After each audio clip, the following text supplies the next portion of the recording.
Hello and welcome back to CSA's Innovation Insights. Today we are in Cambridge, Massachusetts, joined by Dr. Erin Linebarger, CEO of and co-founder of Robotics ITA. So hi Erin, it's great to have you here. Great to be here. All right, so let's start with it. Can you tell me a little bit about your past, your career path? How do you ended up being CEO of Robotics ITA? What did it take you here from your PhD in mathematics that you were working on? Sure. So starting in my PhD, I was specializing in, as you said, robot perception decision-making, and I was testing it on drones. So I worked for a period of time during my PhD for the Navy. I worked on undersea vehicles and drones, and it turned out the bureaucracy was just a little too much for me. So I quit to start my first company, Ascend Autonomy. That company never really got off the ground. It was a learning experience in how to do market research and make sure your business makes sense first. But it did give me a taste of the entrepreneurial journey and taught me that's what I really wanted to do. But I shut it down to go finish my PhD and worked for a defense contractor for a few years after my PhD, while knowing I wanted to eventually start my own company again, but waiting for the right opportunity to strike. Yeah. And when it did, it was an unfortunate one. Yeah. So my aunt and uncle lost their home in the Marshall Fire in Boulder, Colorado 3 years ago. And being from the East Coast, not being as familiar with wildfire, I started researching just to understand, because although they were able to get out with their family and their cats, they had so little notice, they lost everything. Yeah. So first I just wanted to know, why did they have so little notice? And what I came to learn was that prescribed fires are the most scalable solution to the wildfire crisis. That being when land managers intentionally set fire under optimal and controlled conditions. Yeah.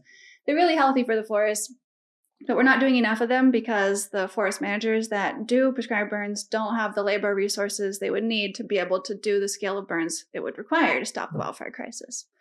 So my PhD, back to the decision-making I was doing, was specialized in drone navigation, decision-making in cluttered environments, just like you need to get that sub-canopy forest floor data for prescribed fire. And so hence we are here with Robotics 88. All right. So then what does Robotics 88 does? How do you apply that PhD into Robotics 88? What is what you're bringing into the market of prevention of fires? So we've built decision-making drones to optimally provide prescribed burners with the data they need when they need it. That means we're operating our drones before, during, and after a fire.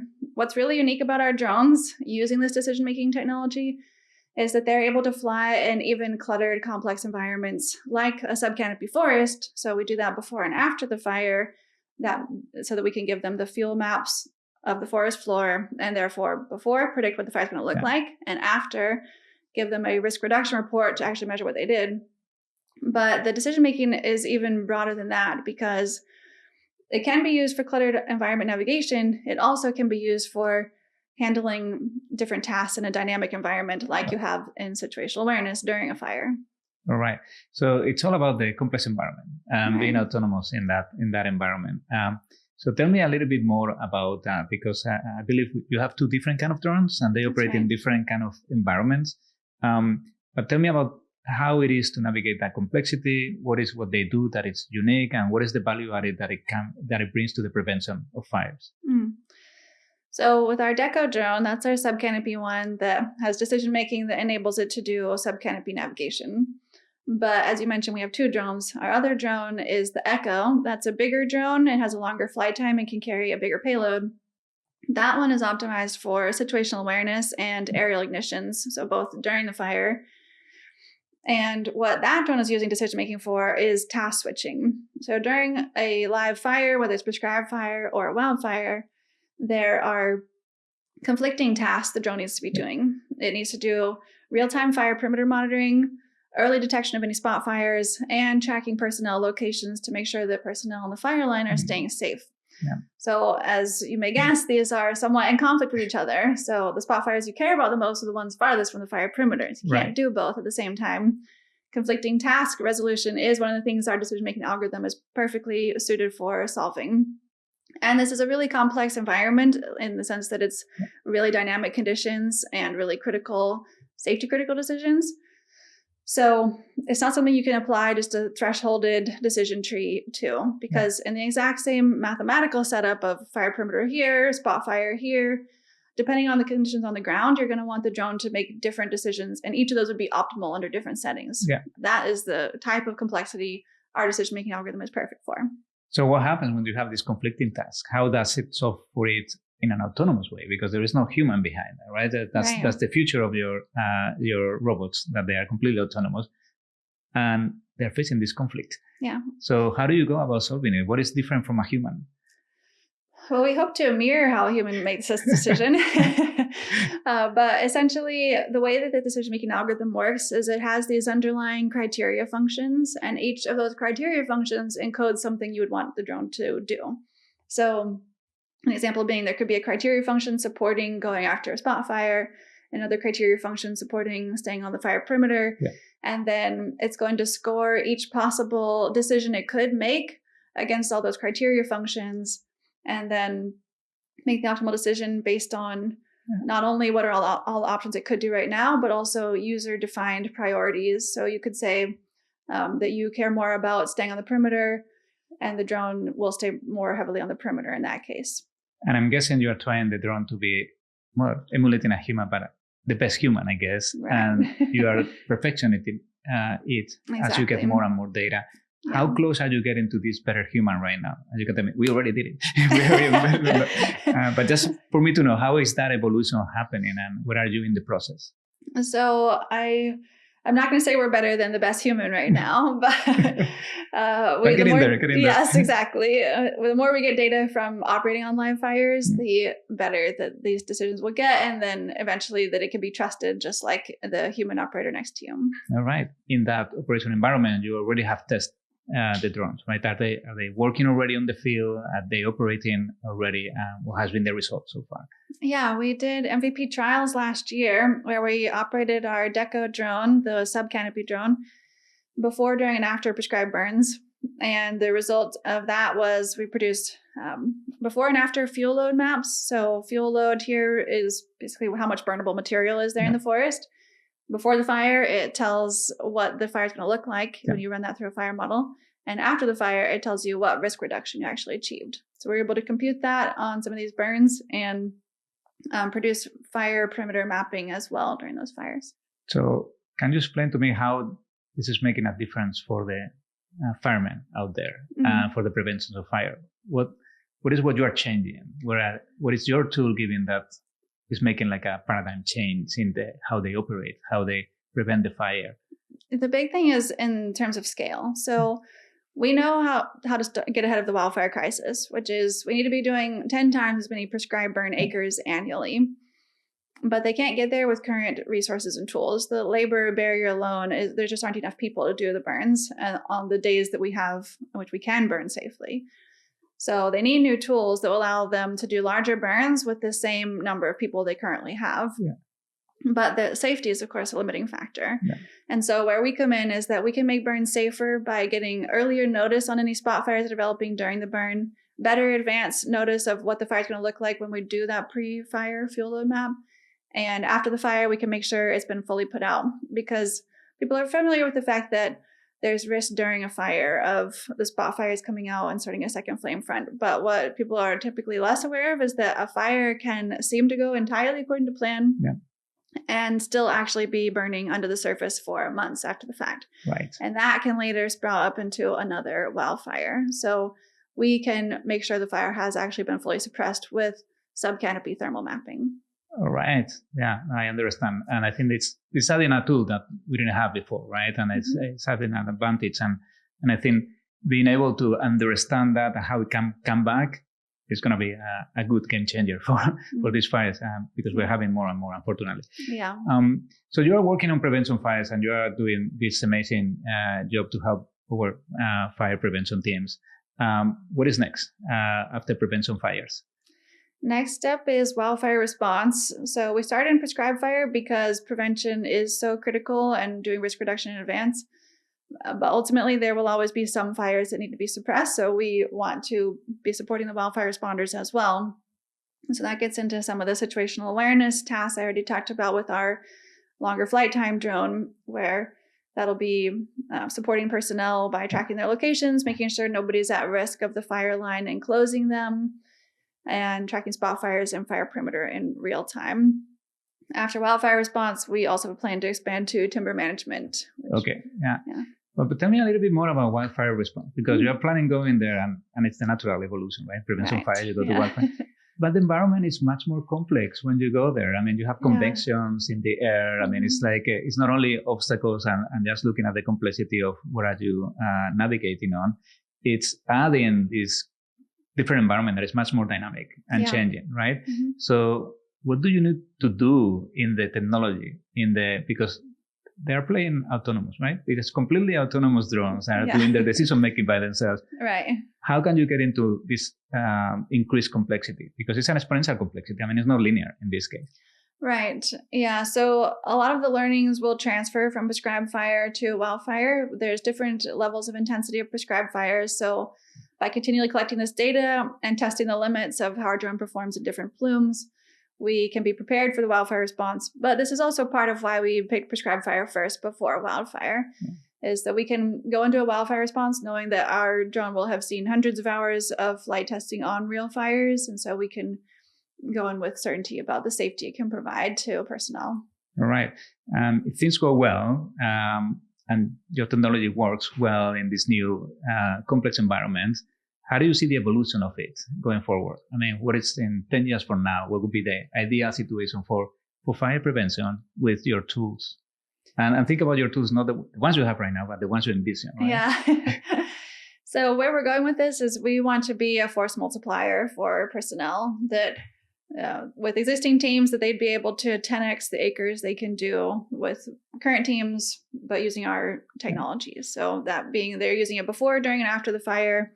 We can give them enhanced monitoring on their forests long-term, tracking species recovery after a fire, and ensuring that people never have to go into a hazardous scenario. So after a wildfire comes through, for example, there are trees that are hazards to people, like widowmakers and snags, they're called. So we want to know where all those are before you send people in, so we can give them advance warning and have them treat those areas for safety first. All right. Let's talk now about the technology, right? Because we talk about how this environment is going to change. And I want to understand also, you're working in a very advanced technology with the drone. It's not the drone in itself, it's also the algorithm, it's the intelligence that goes behind and the possibility of having this autonomous decision making in the complex environment. So how do you see this kind of autonomous system, the robotics, the drones autonomous system evolving in the next 5 to 10 years? How is the technology going forward? You're doing a very specific one, but there's a wider set of things. But you have a very good understanding of all this world, and I want to get your vision. How do you see that playing? 5 years, 10 years from now, how this world is going to be? What kind of things are possible? Yeah, it's really exciting to think about. So for us, our core technology is decision making. It's generalizable. It doesn't have to be applied strictly to cluttered navigation, although there are lots of applications where cluttered navigation is really useful beyond drones even. Like we can talk about underwater vehicles navigating a coral farm. We can think about space robotics navigating an asteroid field.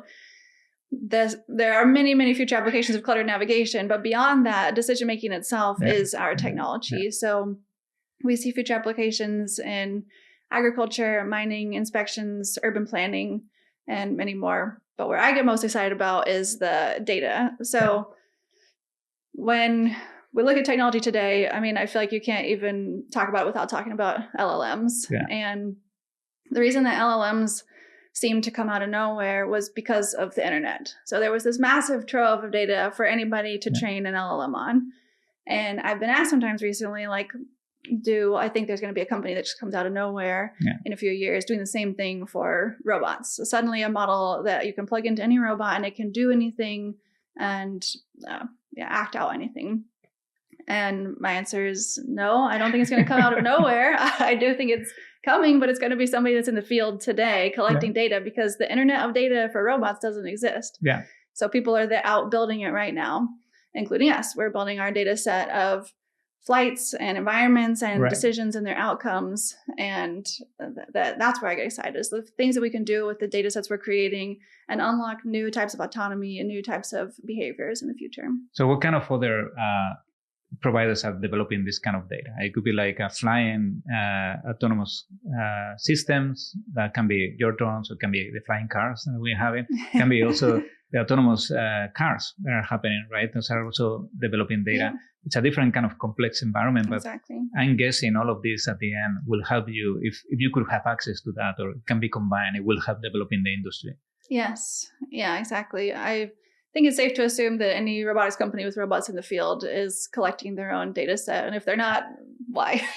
So it could be underwater, aerial, terrestrial, any kind of different environments. And then you can work it out to create different training mechanisms for complex environments, right? Yeah, exactly. Okay. So are we going to see one of your new drones in 5 to 10 years in space doing something in a complete different complex environment, like flying in Mars and finding something there?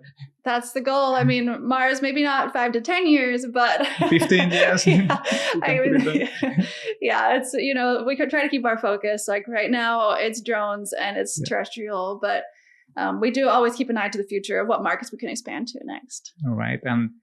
Okay, so that's the vision, and that's how we can go there, and the possibilities. But what are the challenges that you see? What are the biggest challenges that the industry is facing right now that you see that we need to overcome still? I think the big thing is, I feel like a broken record in robotics, it's edge case handling. Yeah. And that being a big difference between software and hardware that goes out in the real world.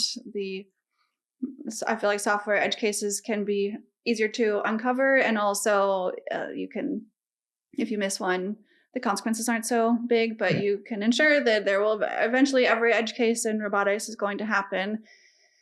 And did you think of it? Were you prepared for it? Did your fail-safes take over? So I see that as one of the biggest challenges, that we can get to the point of prototypes that can do something here and there in certain limited settings, but getting to the point of a drone that nobody has to think about anymore, that's a ways off. So like for the way that we like to think about it is we're expanding the scope of operations all the time. So being really clear with like in what situations your system performs well and communicating that to the people that are working with it, and then continually figuring out how can we push those bounds. I think that is the roadmap to success. Okay. What I'm hearing from you, the question at the end is, can you trust a robot? Blindfolded, right? Yeah. And you can say, yes, it's going to do what it has to do and nothing is going to fail or have a mistake, right? And one of the things we've seen in this, and that happens with the autonomous cars, has been more on the trust to robots, the acceptance to failure is much more reduced than to humans. Yeah, right? Exactly. So you set the bar much, much, much higher. And that's probably why the challenge is still there. No matter how much you improve, you need to improve even more, right? Yeah. To go there. All right. So I want to ask you just the final question is about a little bit getting your wisdom as in your journey as entrepreneur, as a technology person, as a PhD and scientist that has applied that and is now commercializing it. You are going from this research, this PhD that took you a lot of effort. It was theoretical in that part, but also practical in the sense that you have to operate these systems, these models, into putting this in place and solving a challenge on the ground. So in that path, which is not an easy one, and building the company and going through that, and you have been through too, so you've learned your way. What are the lessons that you have that you can share with other people that are thinking the same way? I think my best piece of advice is to find the customer first and listen to them above all else. Make sure you're solving the problem that's most key to their heart and their success, because it's easy to get wrapped up in a cool technology, but at the end of the day, if you're not solving one of their core pain points, then, for one thing, they may not even buy it, but also like, why are you doing it? Yeah. The point of building a company is to solve a real problem. Exactly. Yeah. Okay. Thank you so much. I think that's a wonderful lesson learned to have there. Erin, it has been a pleasure having you here. So for those of the audience that want to follow you, what would be the best way of doing that? You can find me on LinkedIn at Erin Linebarger, or my company's page, Robotics 88 on LinkedIn. All right. Thank you so much. I wish you all the best now with your project. It's a fantastic one, and we want to see more of those robots autonomous operating in complex environments. Thank you so much, Erin. Thank you.